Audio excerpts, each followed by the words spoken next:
Michael.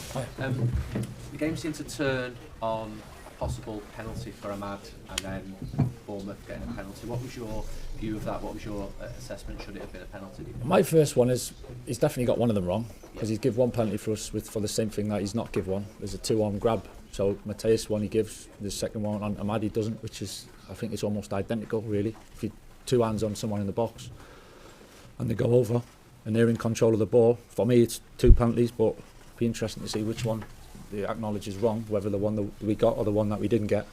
And it's a huge moment, and you don't give it, they go down the other end and score, and then it becomes all of a sudden, oh, it needs to be a bigger penalty to overturn just because they scored, when actually it's a penalty and it should be a penalty if you've already give one. So a bit baffling really to make sense of that. And because they score, then the game flips a little bit and changes. And then I thought we defended with the 10 men after all that very well, and the boys coming off the bench and finishing the game really strong. So that was a big positive for us to take the point in the end, because we've seen them win late here, and so we take that. But the penalty one's just is astonishing, I have to say. One of them must be wrong. 2 wins from 8 now in the Premier League away from home. You've had such a huge impact at Old Trafford. How have you not been able to translate that on the road, do you think? This league's tough to win games, you know. We've won a lot of games recently, so I think the amount of points we've accumulated in some of the performances and the results that we've had, I think is a big positive.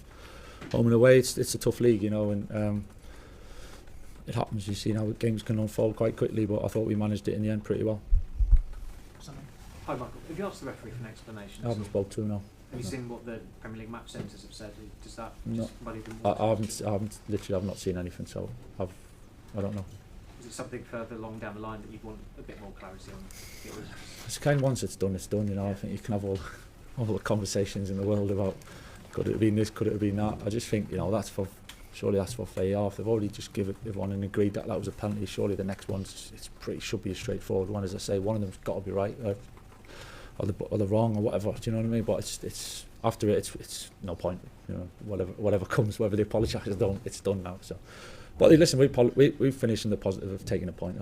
I think we can take a lot from that. Hi Michael, how's Harry? He looked furious at the decision and seemed to give the fourth official a bit of a verbal volley on the way off. What's he been like in the dressing room, and what's his view of what happened? Yeah, I've not really spoke to Harry, to be honest. I think, and I've not seen the actual instance back. But listen, if he's gone past him and he's clean one on goal, and he's put an arm on him, then he's give a penalty for that. If he's put an arm on him on Ahmad and he doesn't give a penalty for that, again, it's that's what's happened when it's all in the same game, really. And there's so many eyes on it, and you can intervene. And we didn't get 2 of them who went against us. So it is what it is. I thought we coped with that really well, as I've said. So I think I'd rather take the positives from it tonight than that.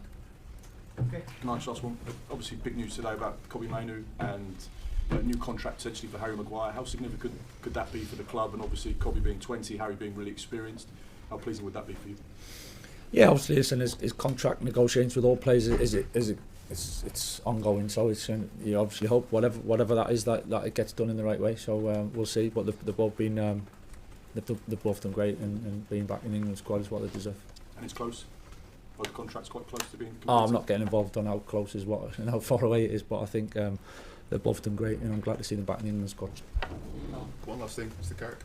More than 20 days between this today and your next game is Leeds.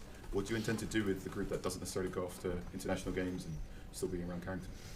There's not many left, to be honest. We've got Mason, we've got Josh, we've got Tyrell, we've got Luke, so most of the other lads are off. So and because it feels a long time, because it's international, because with the international it's only one weekend, you know. So, and the fact that by the time normally the boys rush back from internationals, it gives them a chance to not have to rush back as much. So it feels long when you say days wise, but the fact the boys will be training and a lot of them will be playing 2 games anyway, it's we'll make the most of it, you know. And when we go get back together, we'll get ready for Leeds.